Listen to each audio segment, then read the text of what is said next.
welcome to the Fine Arts Sports Camp Volunteer Training of 2022. Thank you so much for being a part of this amazing ministry and helping to make this happen.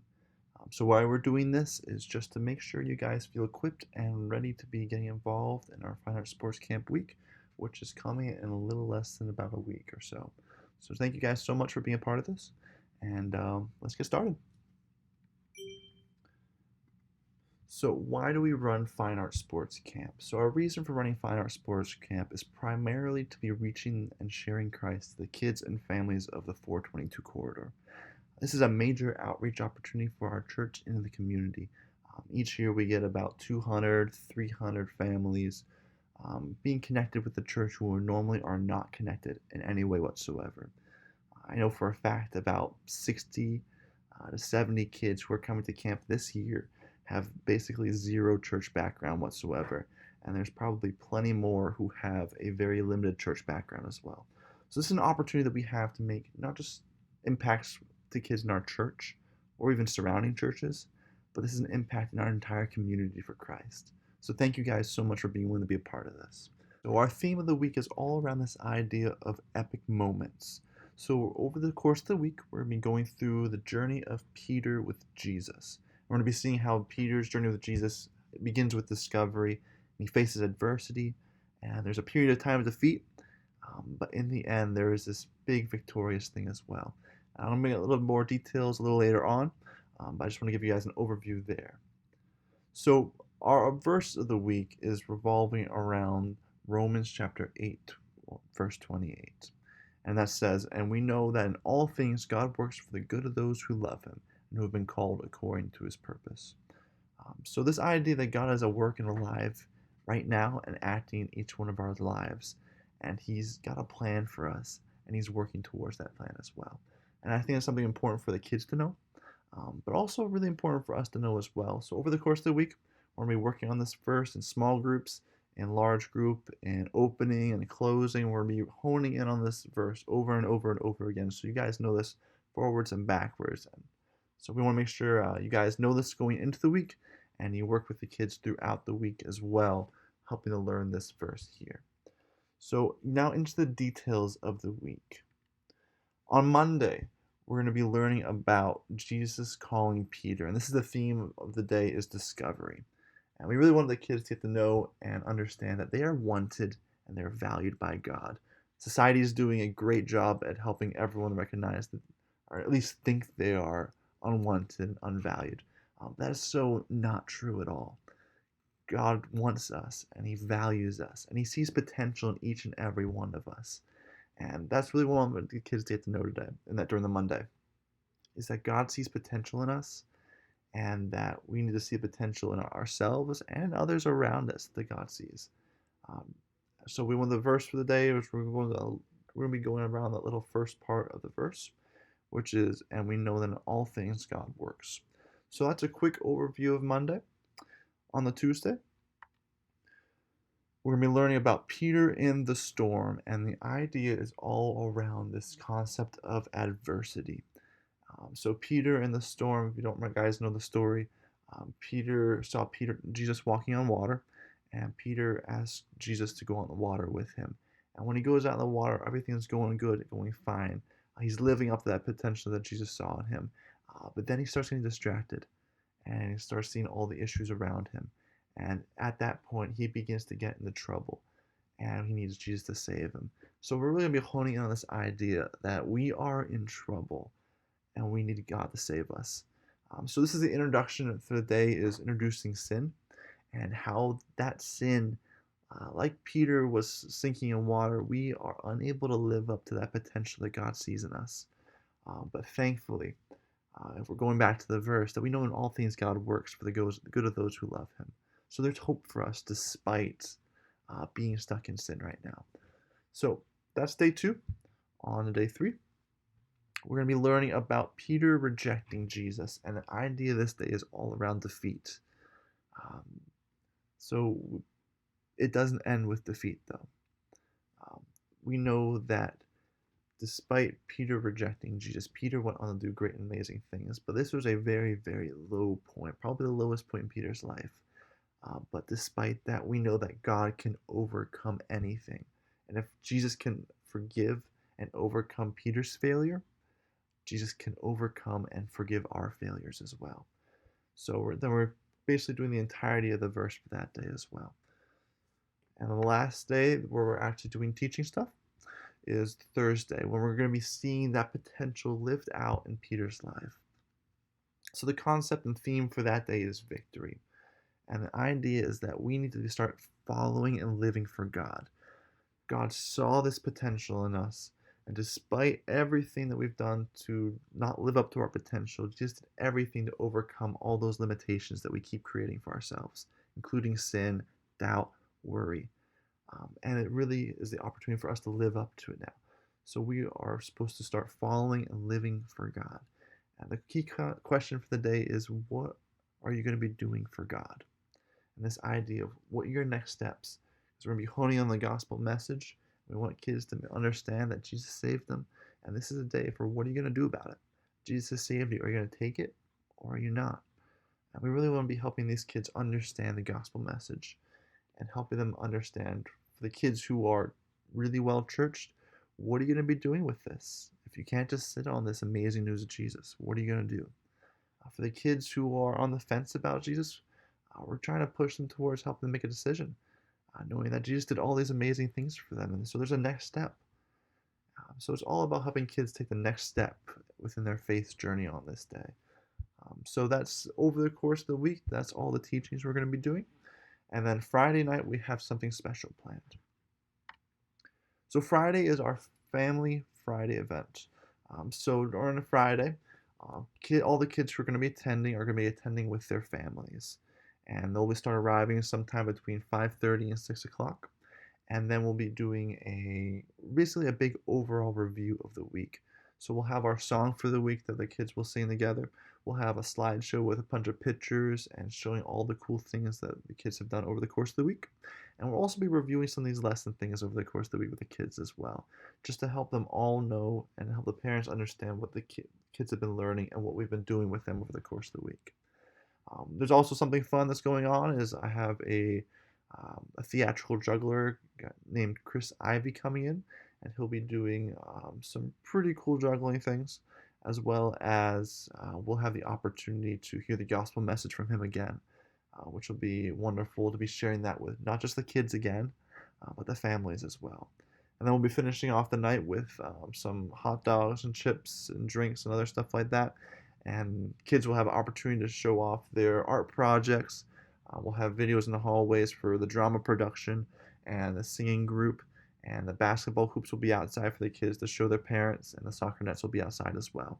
And at the end of the night, just ask you guys be willing to stick around just a little bit to help us clean everything up and get everything ready for Sunday as well. So thank you guys for being willing to help out with this. So you guys are probably wondering a little bit, okay, so that's a big overall view. What are the details? So we'll get to that next. So what does the first night look like? So what we ask you guys to do is to arrive about 30 minutes early. So we're asking you guys to be showing up at 5:30. And there's a couple of really important reasons for this. One, we want to make sure you guys are here on time. So when the kids are here, you're here. Because we really need to be pouring as much time as possible into the lives of these kids, because these kids need good quality role models, and they need to hear the gospel message. And to hear the gospel message, they need to be hearing it from people that they know care about them. Kids don't know you care about them unless they have a relationship with you. You build a relationship by spending time with kids. So that's why I ask you guys to show up early. It's also logistically important, just because when the kids are here, we need adult volunteers to help look after them as well. So make sure you're arriving about 30 minutes early. So we'll have all the details, and we'll have a short little powwow to make sure everyone's on the same page. And then we'll get started for the week. So first night, for all you guys who are working in the different tracks, each track has a color-coordinated folder with your group's color flag. So green will be basketball and other stuff like that. We'll get into that details later. So first night, grab your folder, and I also want you guys to be grabbing your volunteer t-shirt. Now, I asked you guys to put sizes down. That was a general guesstimation for me. I cannot guarantee everyone gets the correct size that they ordered. So it's kind of first come, first serve. So get early and get your shirts, and guarantee you get the shirt size that you want as well. And then first night, we're going to be meeting in the auditorium.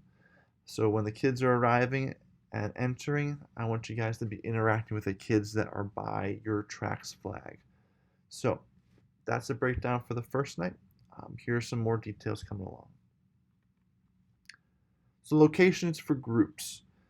So our art group will be downstairs in the carpeted room and the tiled room. So both the two youth rooms downstairs, they'll be separated into different age groups because they'll be doing different projects as well. Our soccer groups will be in the surrounding fields around the church, and they'll be separated in their different age groups as well. Basketball will be in the upper parking lot. Our drama group will be in room 109, which is the large elementary room, and the singing group will be in the chapel. So one of the changes we've made this year is that we're going to be having our large group times being a traveling time. So our large group time is our teaching time with the kids. So when we're doing our teaching with the kids, our art groups, which is our art, our drama, and our music track, they will be doing their large group in room 109, which is the large elementary room. And our sports group, which include our basketball and our soccer groups, will be doing that in the sanctuary or auditorium or whatever you want to call it. So that's a quick location breakdown. Here's some details about how each night will look. So when everyone arrives, the parents will be checking in their kids in the hallway lobby area. So they'll be entering the middle doors of the church, so not the doors underneath the overhang or the doors closest to the kids' ministry and playground. They'll be entering during the middle doors. And from there, they'll be going down a line and checking in their kids and receiving their name tag labels. So for our snack group, we'll be running our snacks during the start of our large group. So as kids are entering the large group area, we will be handing out our snacks there. Our snack people, we're just asking you guys have everything prepped and ready, and just help hand those things out and keep things as smooth and as efficient as possible, because we don't want to eat up too much time of our large group. So thank you guys for being able to do that. And our opening and closing times will be happening in the sanctuary. So we will not be outside underneath the pavilion for our opening and closing. We will be inside in the sanctuary. So I have the schedule located over on the right hand side, and you guys can take a look at that. And this schedule will also be located in your folders as well, and we'll talk about that a little later. So when kids are being picked up at the end of the night, what will happen is we will have ropes that will allow you guys to kind of, I guess you can say, corral the kids in the tracks group of kids. So we'll have ropes, and the art group will be corralling their art kids, so there's only one way in and one way out. This is a safety thing just to make sure that we're keeping all the kids safe and that we're keeping all the kids that we have together so parents know where to pick up their kids. So the parents will be entering the side doors of the sanctuary located closest to the bathrooms. And when they're entering, they'll walk down to the flag that their child is at, and they will present their name tag label with their code. Now this code must match the code on the kid's name tag. I'll repeat this again. The code must match the name tag that the kid has. All right. There's no exceptions for this. And there needs to be an adult leader who's checking. There's not allowed to be teens checking the codes. It must be an adult leader. This is a major safety thing. We're dealing with a bunch of kids that we've had zero interaction with. So we want to make sure we're keeping these kids as safe as possible. So that is why we need to take this as seriously as we possibly can. So if there is no code, if the parents have lost their code, if the codes do not match up, they need to head over to the registration desk to receive a new one. There's zero exceptions to this rule. They must head back to the registration desk. This is just a major safety issue that if we're going to be running this, it needs to be run properly. So for the sake of dealing with the kids that we have here, we need to make this a priority. So codes must match. So our volunteer folders is for all of our volunteers who are helping out with each of the tracks. You guys will be having a certain color coordinated folder that matches the flag. So soccer will be blue, drama will be yellow, art will be red, singing will be orange, and basketball will be green. And in each of your folders, there'll be a schedule that kind of lays out all the information for the time we have together. It'll also include the roster for your specific track and the grades for your specific track. It'll also have emergency information. It'll have my phone number, so if there's any issues that arise, it'll tell you. It'll also tell you the walkie-talkie channel that we'll have for the outside groups, and it will also have the location of the nurses, where they're going to be located. So if there's any emergencies that are coming up, you guys have easy contact information. You know exactly where stuff is as well. It'll also have our small group questions, where you guys have all the questions to be asking your kids in your small group time. And these are just guiding questions to help you guys stimulate conversation revolving around what we were learning in our large group time. And it will also have our decisions for following Jesus cards, which we'll be doing on Thursday. This is just to help us get a guesstimation about how many kids are really taking those next steps in their faith journey and where they are and how we can help them get them a little bit further down that road of their faith journey. So we'll be handing those out on Thursday, and we'll give you more information as we get closer to the end of the week. So, what is your role? So what we're asking you guys to do is to connect with kids and build a relationship with kids. Make sure you get to know them and spend time with them. We're asking you guys to act appropriately with kids. This means modeling good touch with kids. So when we're interacting with kids, there's appropriate touching and there's inappropriate touching. So do your best you can possibly can. Do side hugs, high fives, fist bumps. But please be wary that we're dealing with kids from a variety of different backgrounds, and we need to be above rapport. So please be wise in all your interactions with kids, with what you're saying, what you're doing, and just recognize that we need to be above rapport, because we're interacting with families that we've had very limited contact with, and we don't want anything to be coming back to us that might be something we might be ashamed of.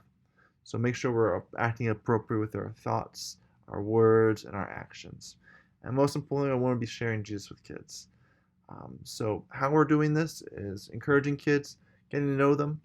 We're keeping things short and simple, just to keep kids' attention spans. We're keeping things moving along. We want to be personal with kids, get to know them, and let them get to know us a little bit better as well. Being a model example, and just pray for the kids and with the kids.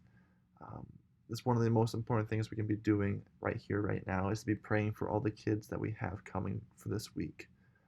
And just want to point out this last thing is when kids feel valued and when they feel loved, they care about you and what you have to say.